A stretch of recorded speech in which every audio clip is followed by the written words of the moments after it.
السلام علیکم ناظرین، میں ہوں محمد جوید، آپ دیکھ رہے ہیں میرا یوٹیوب چینل۔ تو اس وقت میں ناظرین موجود ہوں ضلع سرگودا کی تحصیل سہیوال کے اندر۔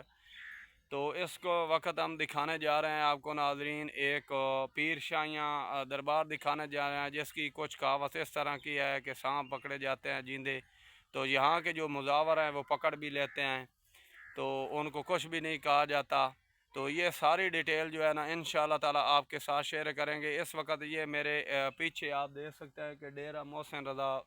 فقیر، یہ فقیر بھی ہیں یہاں کے، تو ان کی ساری ڈیٹیل آپ کے ساتھ شیئر کریں گے۔ آپ نے ہمارے ساتھ جڑے رہنا ہے۔ پہلے آپ کو دربار کا وزٹ کرواتے ہیں، پھر آپ کو اس کی ڈیٹیل کے بارے میں شیئر کرتے ہیں باقاعدہ ان کے زبانی۔ تو آئیے چلتے ہیں ناظرین، ہمارے ساتھ جڑے۔ یہ آپ دیکھ سکتے ہیں جس کے اندر جو ہے نا جاتے ہیں، ابھی آپ کو اندر کا منظر بھی دکھاتے ہیں، اس کے ساتھ ساتھ جو ہے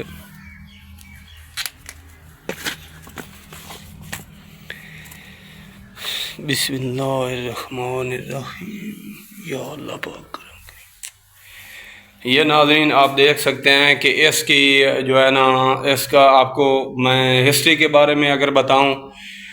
تو ان کی ہسٹری کچھ اس طرح ہے ناظرین کہ یہ اہل سید گھرانے سے تعلق رکھنے والے ہیں، ولی ہیں۔ تو ان کی کرامت کچھ اس طرح ہے ناظرین کہ یہ سانپ جو ہے نا ادھر ہوتے ہیں، تو زندہ سانپ جو ہے نا، اس کے جو مزاور ہیں ساتھ بیٹھے ہوئے ہیں، وہ بھی میں آگے چل کے آپ کو اس کے بارے میں ڈیٹیل بھی دیتا ہوں اور دکھاتا بھی ہوں، ان کے گھر بھی دکھاتا ہوں۔ تو اس کا اس طرح واقعہ ہے کہ سانپ جو ہے، زندہ سانپ جو ہے، وہ اس کو پکڑ لیتے ہیں، ان کو وہ کچھ بھی نہیں کہتے۔ تو یہ اگر آپ اس کے آنا چاہیں آپ، تو اس کے میں ایڈریس آپ کو بتا دیتا ہوں ناظرین، تو آپ اس پہ آنا چاہیں تو ضرور آئیں اور اس کا وزٹ کریں انشاءاللہ تعالی۔ یہاں ان کو سانپوں والی سرکار اگر کہا جائے تو سانپوں والی سرکار بھی کہا جاتا ہے۔ تو ناظرین اس کا کچھ اس طرح ہے کہ یہ اگر سہیوال سے آپ آئیں تو سہیوال اڈے سے اترتے ہی البقاء ہوٹل سے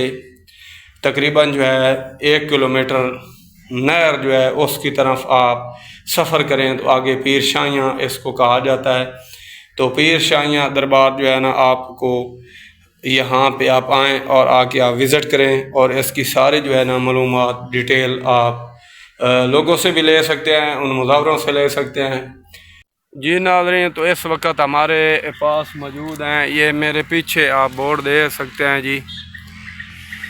ڈیرہ ملک فقیر کیا لکھا ہے، رضا فقیر۔ تو ایک بزرگ یہاں پہ موجود ہیں اس دربار کی جو وزٹ آپ کو کروایا ہے، تو ابھی ان سے ان کے زبان ہی پوچھتے ہیں جی ہسٹری اس کی۔ جی بزرگو، اس کی کیا ہسٹری ہے؟ یہ سر دادے پردادے تو پہلے دا کوئی وقت دے وچ جی جی وڈ کا بردوگ ہو چکا ہے، جس تے اتھے آ کے ڈیرہ لا لیا۔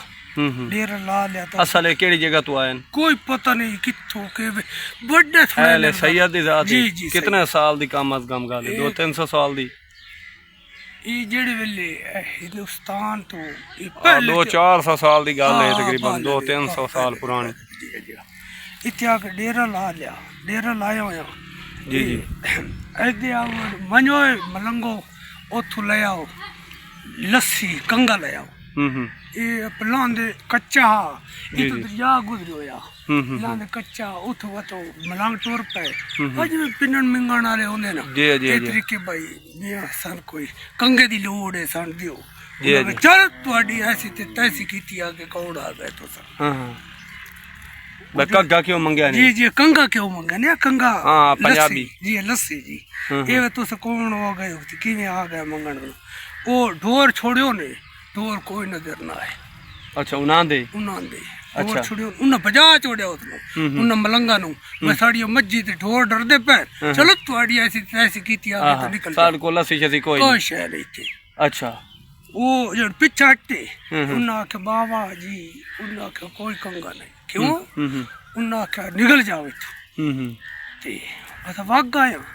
اساں کہ کاش چلو کوئی ڈر نہیں۔ وہ جڑے او 7 راتی تے 7 دیو وہ آسے پاسے پھر دے وتے چریں دے وتے تب ਉਹ ਰਾਜ ਕੇ ਤੇ ਉਹ ਆਸੇ ਪਾਸੇ ਲੋਕ ਉਹਨਾਂ ਨੂੰ ਕੋਈ ਨਾ ਪਤਾ ਵੀ ਕੀ ਹੁੰਦਾ ਪਿਆ ਕੀ ਨਹੀਂ ਹੁੰਦਾ ਪਿਆ ਪਿਛਲੇ ਜਿਹੜੇ ਹਨ ਉਹਨਾਂ ਹਾਲ ਹਲਗਾਤ ਕੇ ਭੱਜ ਗਏ ਤੇਰੇ ਕੋਲ ਆ ਮੇਰੇ ਕੋਲ मस्जिद सारी गायब है गायब हो गई किधे गई कोई डाकू पै गए बंदे ही मरी गए अच्छा उस मलंगा दी कशवे दी वजह तो मस्जिद ऑटोमेटिक गायब हो गई ठीक हो 7 राती गुजर गई 7 दिन गुजर गए कोई लब्बे नहीं ठीक कोई लब्बे नहीं था वो भन्ने बावे देर बाबा उसका क्या लांदे नमाज पढ़ो लांदे मुंह करके ना ते ट्र ट्र करे आए अच्छा आ वैसे अच्छा इस वली ने आख्या जी जी बाद उन्हें मिन्नत मुताजी की थी वली दी यानी पैरा खुरड़ियां रगड़े खोरड़ी भाई कमी साथ शफकत फरमाओ ठीक वो जो बुलायो ने उस लिए मच्छी आ गई ठीक उन्हें तो पूछना कि तब वो किदे आए थे क्या बने आते उन्हें कहा थोड़े कोल बजे रहे आते तो साथ किदे उन्हें कहा 7:30 राती 7 दिन गुजर गए फल मार गए वो रिंग दे बस थोड़ी तंग चलो कोई डर नहीं असा थोड़े कोल आया पासे बजे रहे आते साढ़े को तू किवें गाल करे दो जी जी ओ ओंज हरियाण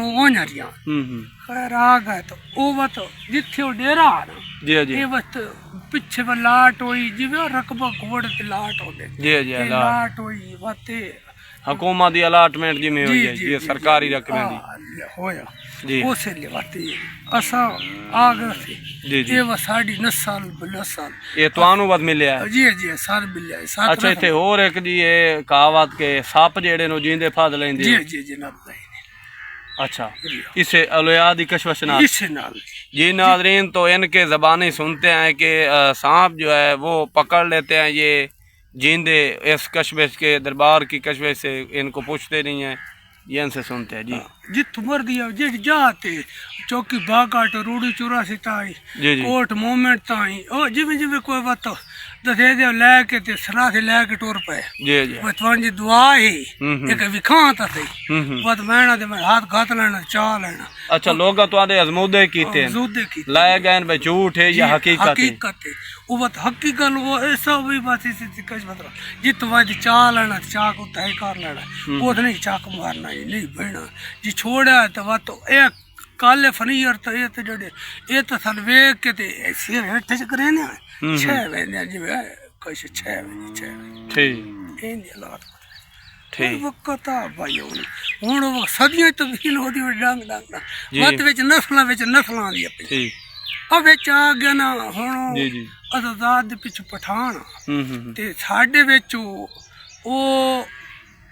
विच होर कौम आ गई ना जी जी जी बच्चे परनाया जी जी जी आप और रिश्तेदारी की थी और कौम रल गई ना विच रल दिया हुन ओ ठीक सारा फर्क हुंदा पिया जी जी जी ओ अगली रात ते काल केट संग चूड़ आते लिया ओदनु ना मैं चात ले आए चात लिया तो मैंने वार कर मैंने मालूम होया मैंने वार करूंगी चाल मैं इतने रख लिया होता भाई लेके बैठे भी रहा मैंने मालूम शक पिया है भाई ये नस्लों के विच ये हुन फर्क पाउंदे पे मैं करके ना मत तो छोड़ दिता पीछे बोगे वे साइड छोड़ा पीछे करके भाई तू ठीक जी नाज़रीन तो ये इनके ज़बानी आपने सुन लिया हमें दीजिए इजाज़त नेक्स्ट वीडियो लेकर हाजिर होंगे तब तक के लिए अल्लाह हाफिज़ अल्लाह ने के बाद